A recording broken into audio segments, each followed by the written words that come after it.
पाद स्वामी महाराज की, आचार्य गुरुवर श्री विद्यासागर महाराज की, मुनि श्री विमल सागर महाराज की, 3 कमनों गुरु महाराजों की।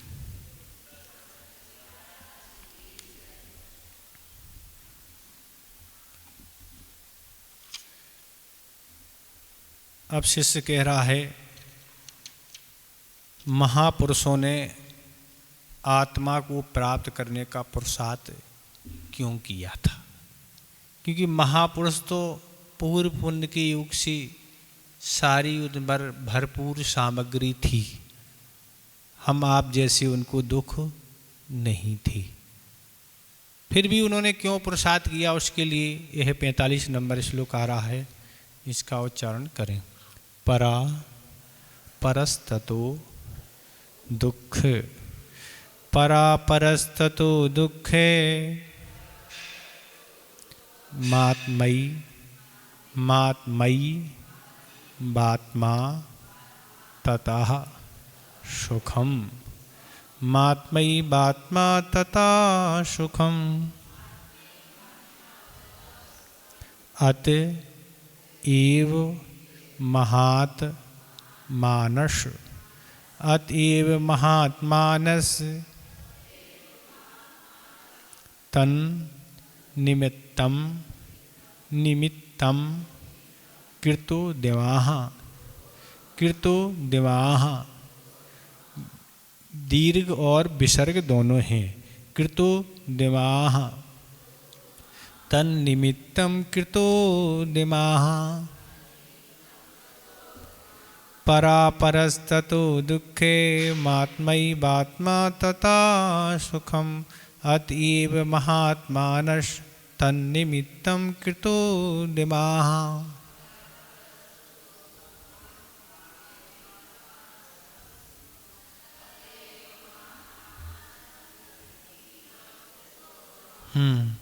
ठीक हो रहा उच्चारण? कहीं कोई कठिनाई तो नहीं हो रही? तो कह रहे हैं परा परा तथा दुखम। शरीर, धन, स्त्री, पुत्र, शिष्य आदि ये पर पदार्थ हैं, आत्मा से अन्य हैं। अतः उन पदार्थों में निज की कल्पना से दुख होता है। अतएव महात्मना तन्निमित्तम कृतोदमा, इसी कारण महापुरुषों ने उस आत्मा की प्राप्ति के लिए अर्थात आत्मा को प्राप्त करने के लिए पुरुषार्थ किया था। इसमें आचार्य महाराज कह रहे हैं, शरीर है, धन, स्त्री, पुत्र, शिष्य आदि जितने भी पदार्थ हैं ये आत्मा से अन्य हैं। अतः उन पदार्थों को हम निज की कल्पना करें कि हमारे हैं, तो इस कल्पना करने से क्या होता है? दुख होता है। शरीर आत्मा से भिन्न स्वभाव वाला है, शरीर जड़ है और नाशवान है, और उसके अभाव होने पर दुख होता है। जब भी किसी भी प्राणी का मरण सुने, मरण होगा, तो अरे ये शरीर छूट जाएगा, ये सुख छूट जाएंगे, इसलिए उसको तुरंत दुख होता है, अरे नहीं हमारा मरण ना हो। तो ये कह रहे हैं ये सब पर हैं, इनके छूटने में, नाश होने में दुख होता है। शरीर भी जड़ है, नाशवान है, उसके भी जाने में दुख होता है, या जाने की सुनने से भी दुख होता है। तो ये और स्त्री आदि जो पुत्र आदि हैं, जो भी हैं, तो आचार्य महाराज कह रहे ये सब अपनी आत्मा से पर हैं, और इनमें निज की अगर हम कल्पना करते ये हमारे हैं, तो इस कल्पना मात्र से दुख होता है। क्योंकि अगर अन्न नहीं होते तो छूटते नहीं, पर अन्न है, भिन्न है, इसलिए ये छूटते हैं। इनमें अपने की कल्पना की जाती है, इनमें क्या अपने की कल्पना ये हमारे हैं, पर अपने रहती नहीं। इनका वियोग अवश्य होता है, और वियोग होने पर इष्ट वियोगन जन आर्त ध्यान होता है। ये सब इष्ट हैं हमारे लिए, और इनके छूटने पर आर्त ध्यान कौन सा है? इष्ट वियोग जन आर्त ध्यान होता है, और उससे अशाता वेदनी कर्म का बंध होता है, और वह उदया फिर उदय में आता है, सो फिर दुख होता है। इसलिए ये कह रहे ये कारण पर पदार्थ को पर मानो और अपनी आत्मा को अपना मानो। अगर ऐसा नहीं मानोगे तो इनका अभाव नियम से होगा, ये तो पक्का ही है, तो उससे दुख होता है। इसलिए अभी से धारणा बनाओ ये पर हैं और छूटने वाले हैं। इसलिए ये जब भी घटना घटित होगी तो दुख नहीं होगा, और दुख नहीं होगा तो अच्छा होगा, साता वेदनी का आश्रय हो जाएगा। तो इसलिए ये कह रहे हैं कि ये पर हैं, और कह रहे हैं आत्मा ये आत्मा तथा सुखम, आत्मा ही अपना है अतः उससे सुख होता है। आत्मा अपना ही अपना है और उससे क्या होगा, सुख होगा। आत्मा का एक समय के लिए भी कभी भी अभाव नहीं होता, हमेशा हमेशा वह आत्मा बनी रहती है। वह किसी भी पर्याय में हो पर वह आत्मा तो रहेगी। तो इसलिए कह रहे हैं अतएव महात्मना तन निमित्तम कृतोदमा, इसी कारण महापुरुषों ने उस आत्मा की प्राप्ति के निमित्त अर्थात आत्मा को प्राप्त करने के लिए पुरुषार्थ किया था। क्या कह रहे, इसी कारण मतलब इसी प्रकार पर को अपना मानने से दुख होता है। ये महापुरुषों ने समझा था कि पर को मानेंगे अपना दुख, इसलिए महापुरुषों ने क्या किया, उस आत्मा की प्राप्ति के लिए निमित्त प्राप्त करने के लिए पुरुषार्थ किया। क्या है, महान पुरुष तीर्थंकर, जिनको कोई कमाने की कोई जरूरत नहीं, कुछ भी नहीं, मुक्कट वस्त्र राजा रहते हैं, जो उनके चरणों में हमेशा नतमस्तक हैं। आप तो हुक्म करिए सो आपको जो भी हो सो हाजिर हो जाएगा। तो ऐसे तीर्थंकर होते हैं जो ऐसे घरानों में उत्पन्न होते हैं जहाँ सब कुछ भरपूर रहता है, कोई कमी नहीं। वैसे तो तीर्थंकर एक ही अपनी संतान होते हैं, वैसे एक अपवाद भी मिला है, पर तीर्थंकर अपने इकलौते ही होते हैं, उनका कोई बहन भाई नहीं होता। पर एक अपवाद शायद मिलता है। अब हुंडा सर्वणी का दोष है क्या है, क्योंकि ऐसे सुनते हैं कि जैसे ही एक पुत्र उनके यहाँ उत्पन्न होता है, वह क्या ले लेते हैं, राजा उनके पिता ब्रह्म और माता ब्रह्मचारी व्रत धारण कर लेती है। अब हमें किसी संतान की आवश्यकता नहीं है, ऐसा उल्लेख पढ़ने नहीं मिला पर सुनने मिला है। तो इस तरह से तीर्थंकर होते हैं जिनके पास सारी भरपूर सामग्री है, कोई किसी तरह की कमी नहीं, दरिद्र घरानों में तो उत्पन्न होने की कोई बात नहीं। ऐसे चक्रवर्ती होते हैं जिनके पास अपार धन वैभव होता है, कामदेव हैं और भी राजा महाराजा सब कुछ हैं। तो इनने सब रहते हुए भी पुत्र पुत्री सेवक और सब कुछ हैं, पर आत्मा के पुरुषार्थ के लिए, आत्मा को प्राप्त करने के लिए वह कहाँ सब कुछ छोड़ के उस दीक्षा को अंगीकार कर लेती। क्यों कर लेती, इसलिए कर लेती कि ये समझ में आ रहा कि इसके रहते हुए हमें सुख की प्राप्ति नहीं होना। और संसारी प्राणी को तो देखो कितनी परिश्रम करना पड़ता, तब जाके वह क्या है, भोग सामग्री धन आदि प्राप्त होता है। और फिर भी ऐसा पुण्य नहीं रहता है कि वो अंत समय तक रहे। पर इनके साथ क्या है, इनके साथ तो ये मिल गई तो अंत समय तक रहना है, उसमें कोई अंतराय नहीं आना। अच्छे से आप भोगते रहो, जो भी करना सो करते रहो। पर संसारी प्राणी का ऐसा पुण्य नहीं है कि हमेशा रहे, जो चाहे सो मिले, ऐसा नहीं। पर इनके ऐसे रहते हुए सब होते हुए वह उसको त्याग करके दीक्षा को अंगीकार कर लेते।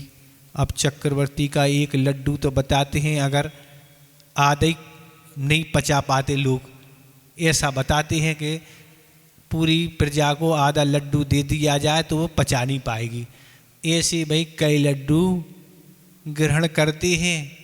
अब 365 रसोईया किस लिए, इसलिए कि भैया वो दूसरी दिन काम ही नहीं कर पाएगा ना, इतना भोजन बनाना है तो क्या करें, तो दूसरे को फिर नियुक्त किया, वो आएगा बनाएगा। 365 वेद भी रखे, उन्हें कोई रोग होना नहीं, फिर भी इस तरह से कह रहे हैं। तो इस तरह से चक्रवर्ती आदि का धन वैभव सब कुछ है, पर उसको त्याग कर देती। क्यों, आत्मा के लिए। अब बात करो, आप दीक्षा ले ली है, अब कहाँ से लड्डू मिलना है, कोई दे रहा लड्डू क्या? जैसे लड्डू घर में मिलते थे वहाँ कौन दे रहा, किसको पता है कैसा है। जो मिलेगा सो अभी तो सब हुक्म से आता था, भरपूर खाते थे, अब जाके हाथ फैलाना पड़ेगा तभी तो मिलेगा ना। तो ऐसी स्थिति बनती है, पर उसको सब स्वीकार कर लेते क्योंकि आगम की आज्ञा है, उस विधि से भोजन लेना पड़ेगा। और परिचय है ठंडी गर्मी, अभी तो कोई ठंडी गर्मी सहने की बात नहीं थी, सारे क्या है बस शादी थे, भूख प्यास की कोई बाधा नहीं, अच्छे से खूब ग्रहण करते थे। पर यहाँ तो भूख प्यास सहन करना पड़ेगी, आक्रोश परसय है, सैया परसय है, दंश मसय परसय है, तरह तरह के परसों को अब सहन करना पड़ेगा। फिर भी उस आत्मा के प्राप्ति के लिए पुरुषार्थ करते हैं, दीक्षा को अंगीकार करते हैं। जो मिला था उसे भोगने में अब नहीं लगी रहती हैं, उसे बस क्या त्याग करके आत्मा की प्राप्ति के लिए पुरुषार्थ करते हैं। तो ऐसे महापुरुषों का पुरुषार्थ देखो कि हमें भी देखकर ऐसे पुरुषार्थ को करना चाहिए। संसार विषय सुख होता तो तीर्थंकर क्यों त्याती, लाइनें तो अपन पढ़ते हैं ना, पर कभी चिंतन विचार नहीं करती। और भी ऐसे महापुरुषों को देखो आप, एक से एक कितना अपार पैसा धन वैभव सब कुछ है, पर उसको त्याग करके उस दीक्षा को अंगीकार कर लेते हैं। तो इसमें इस बात का जवाब दिया है कि महापुरुषों ने आत्मा को प्राप्त करने का पुरुषार्थ क्यों किया था, इस शिष्य ने आचार्य महाराज से पूछा है। तो इसलिए पुरुषार्थ किया था कि पर वस्तु को अपना मानने से दुख होता है, तस जन्म संक्लेश होता ही है। जब भी कोई वस्तु अर्जित की जाती है और वह छूटती है तो दुख होता है, संक्लेश होता है, इसलिए कल्पना होता है और आत्मा ही अपना आत्मा है, उससे सुख होता है। आत्मा के लिए जो भी काम किया जाएगा, पुरुषार्थ तप आदि साधना की जाएगी, उससे क्या है पुण्य का संचय होगा, कर्मों की निर्जरा होगी और जाके अंत में मुक्ति को प्राप्त कर लेंगे। ठीक है, ये श्लोक आपका हो गया, इसमें कुछ पूछना तो पूछ लें। ठीक है, आगे देखें। जो जीव पर पदार्थों में अनुराग करता है उसे क्या फल भोगना पड़ता है। जो जीव पर पदार्थों में अनुराग करता है उसी क्या इस संसार में फल भोगना पड़ता है, उसके लिए 46 नंबर श्लोक आ रहा है, इसका उच्चारण करें। अविद्वान पुद्गल द्रव्यम, अविद्वान पुद्गल द्रव्यम, सुराघात कर लें तो ठीक रहेगा दा का। अविद्वान पुद्गल द्रव्यम यो भी नंदति तस्य तत्, यो भी नंदति तस्य तत्, ना जातु जंतो सामीप्यम, न जातु जंतो सामीप्यम, चतुर्गतिषु चतुर्गतिषु मुंचति मुंचति, चतुर्गतिषु मुंचति। अविद्वान पुद्गल द्रव्यम यो भी नंदति तस्य तत्, न जातो जंतो सामीप्यम, चतुर्गतिषु मुंचति।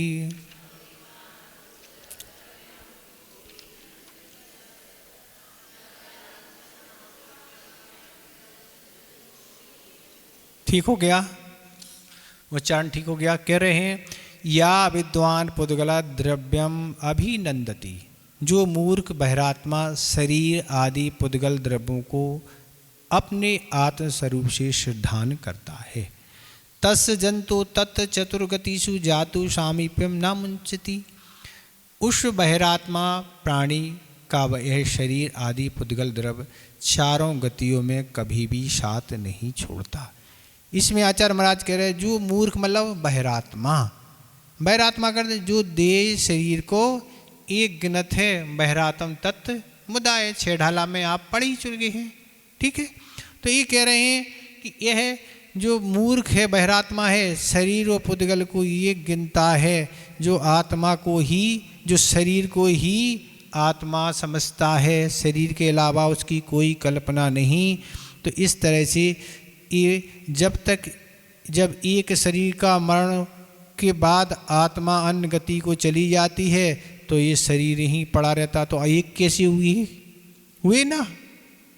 एक होते तो फिर उस सबसे बड़ा तर्क है कि अगर एक दोनों हैं तो उस शरीर में अब सारा संवेदन समाप्त हो गया। आप कुछ भी करते रहो, मारते पीटते कुछ भी करते रहो, पर उसमें कोई कष्ट तकलीफ होने वाली नहीं है, हलन जुलन नहीं होना है। शरीर पीला पड़ गया, ठंडा पड़ गया और वह अब खड़ा नहीं रह सकता है, अभी तक खड़ा रहता था, गिर जाता है। तो इसलिए कह रहे ये मूर्ख मानता है पुद्गल द्रव और भी शरीर के अलावा और भी अपनी वस्तुएं हैं, उनको पुद्गलों को अपने आत्म रूप सिद्धांत करता है, ये सब ही हमारी आत्मा है, शरीर आदि आत्मा है। तो कह रहे हैं वह शरीर आत्मा को एक मानेगा तो तत्व तो साथ होते ना, होते तत्व, पर अगर आत्मा और शरीर को एक मान लेंगे पुद्गल को तो तत्व कितनी बचेंगी, फिर तो 6 ही रहेंगे ना। तो यही गड़बड़ हो गया ना। 7 तत्वों पर सिद्धांत करना सम्यक दर्शन है, पर 7 तत्व कहाँ रहे, 6 ही है ना। जब शरीर और आत्मा को ये गिन लेंगे तो तत्वों की संख्या 6 बचेगी। इसलिए शरीर अलग है और आत्मा अलग है। तस्य जंतु तत्व चतुर्गतिषु जातु सामीप्यम न मुंचति।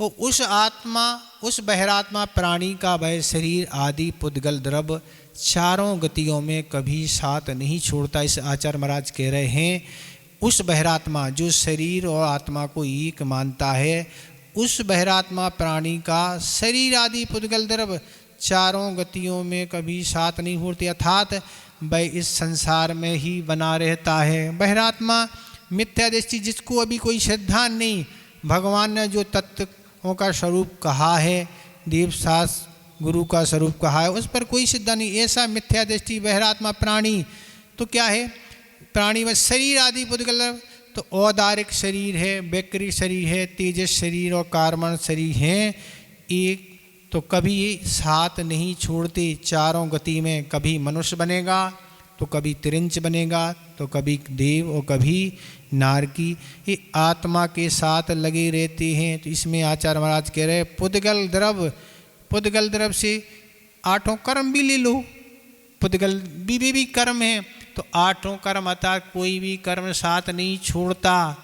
मिथ्या दृष्टि है, जब तक सम्यक दर्शन नहीं होगा, सम्यक दृष्टि नहीं बनेगा, तब तक कर्म परंपरा बनी रहेगी, उसका संसार का कभी अभाव नहीं होता। इसलिए कह रहे 8 कर्म लगे रहते हैं और इन चारों गतियों में वो कभी नहीं छोड़ता। इसलिए ये आचार्य महाराज कहने वाले हैं सही श्रद्धान बनाओ, शरीर अलग है और आत्मा अलग है, दोनों दिख रहे हैं पर दिखते हुए दोनों का स्वभाव अलग है, दोनों अलग अलग हैं। तो इसलिए कह रहे वह बहिरात्मा प्राणी वह शरीर आदि पुद्गल चारों गति में नहीं छोड़ता, चारों गतियों में ही उसका जन्म मरण बना रहता है और लगातार भटकन बनी रहती है। एक शरीर पूर्ण नहीं हो पाता, इस पर्याय की आयु पूर्ण नहीं हुई कि अगले की पहले से बंद हो गई। मनुष्य गति में है, मनुष्य गति में मरण नहीं हुआ, उसके पहले अगर देव गति में जाना है तो वैकृत शरीर का बंद हो गया, नारकी बनना है तो वैकृत शरीर का बंद हो गया, मनुष्य त्रियंश का में जाना है तो बंद हो गया, औदारिक शरीर का बंद हो गया। तो इस तरह आचार्य महाराज कह रहे इस बात को समझो कि दोनों का स्वभाव अलग अलग है, हम माने तो बात अलग है। इसलिए कह रहे इसलिए 84 लाख योनि में उसका भ्रमण चलता रहता है और कभी संसार समाप्त नहीं होता। इस तरह यह भी आपका श्लोक हो गया। और कुछ पूछना? अब इसमें क्या पूछोगे आप, वो हम क्या बताएंगे? है अनुष्टुप छंद, चारों चरणों में 8-8 अक्षर होते हैं। प्रारंभ में बताया था, जिस दिन शुरू की थी उस दिन बता दिया था।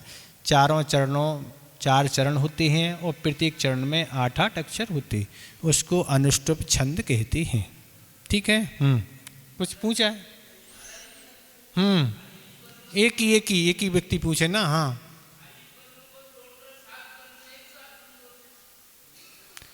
अब आयु कर्म का जब काल रहेगा तो 8 होंगी, आयु कर्म का समय नहीं है तो 7 होंगे। 7 तो प्रत्येक समय 24 घंटे बंद होती ही है, आयु कर्म के बंद का समय हुआ तो 8 होंगी। और क्या क्या तेजस शरीर तो हमेशा रहती है, तेजस और कार्बन ये तो हमेशा रहती है, कहीं भी आना जाना हो, बिना उसके तो इस शरीर में तेज आते ही नहीं ना। जो चमक रहती है, आभा रहती है, जब आत्मा इस शरीर से निकल जाती है तो शरीर में वह चमक नहीं रहती। दूसरा, ये तेजस शरीर का ये भी काम है, जो भी जठराग्नि है भोजन को पचाना, ये भी एक काम है उस शरीर का, उससे यह भोजन पकता है, पचता है। वो जायते परमानंदः, परमानंदः विसर्ग है ना। जायते परमानंदः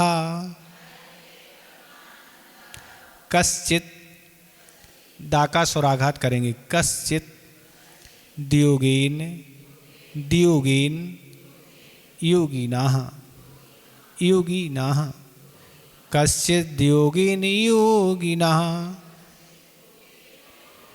कश्चित् द्योगेन योगिनाः आत्मानुष्ठान निष्ठस्य व्यवहार वही स्थिति। जायते परमानंदा कश्चित् द्योगेन योगिना।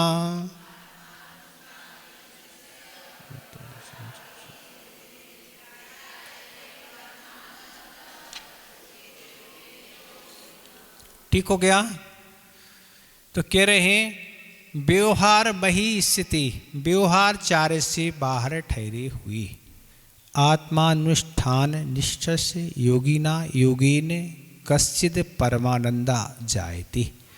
आत्म ध्यान में लवलीन मुनिराज के आत्म ध्यान के बल से कोई अपूर्व परम आनंद उत्पन्न होता है।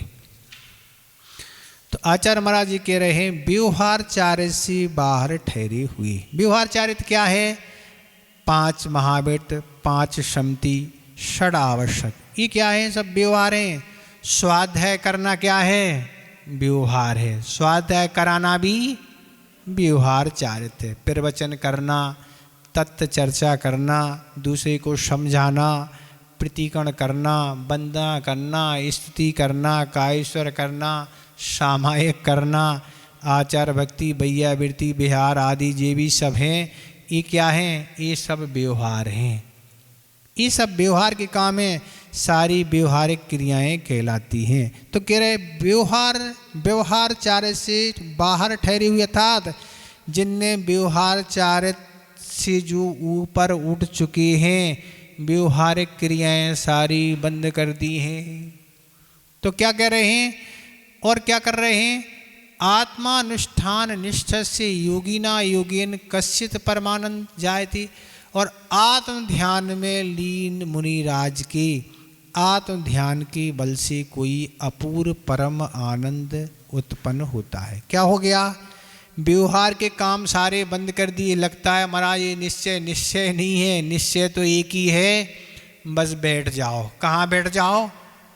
अपनी आत्मा में बैठ जाओ, तो ही हीरे जवाहर की दुकान चलेगी, नहीं तो ज्वार बाजरा बिकता रहेगा, और ज्वार बाजरा से कभी तुम करोड़पति, खरबपति, अरबपति नहीं बन पाओ। अगर तुमको बनना है तो, और गरीब बनना है तो बेचते रहो ज्वार बाजरा आचार्य कहते, बस उन्हीं में तुम्हारा ये शुभ उपयोग में ही तुम्हारा जीवन निकल जाएगा। आज भी पंचम काल में जघन्य रूप से शुद्ध उपयोग होता है, ऐसा आचार्य जयसेन महाराज ने टीकाओं में लिखा है। जघन्य रूप से, उत्कृष्ट रूप से तो आज नहीं होता है।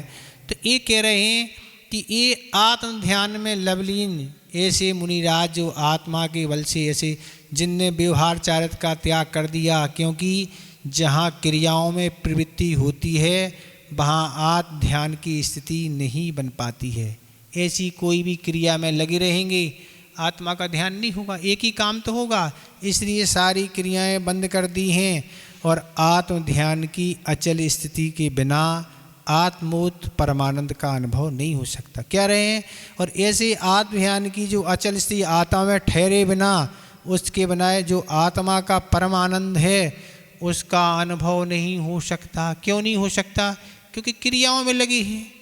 तो ये सब स्थिति है। आत्म ध्यान में मुनिराज जब विशुद्धि बढ़ाकर शुद्धोपयोग में लीन हो जाते हैं, निर्विकल्प समाधि में लीन हो जाते हैं, तो ऐसे योगी स्वस्वरूप में निष्ठ होना ही हो। योग क्या है? अपने आत्मस्वरूप में निष्ठ होना। ऐसे योग का साधन करने वाले महात्मा को योगी कहते हैं। योगी उसे कहते हैं जो अपने आत्मनिष्ठ में लीन हो जाते हैं। यहाँ मुनिराज आत्म ध्यान में लीन हो जाते हैं। आप क्या में लीन हो जाते हैं तो आप जाने ना। तो यहाँ मुनिराज को आत्मा का ध्यान करने में आनंद आ रहा है। महाराज हम लोगों को अलग आनंद आता है, वो आनंद अलग है ना।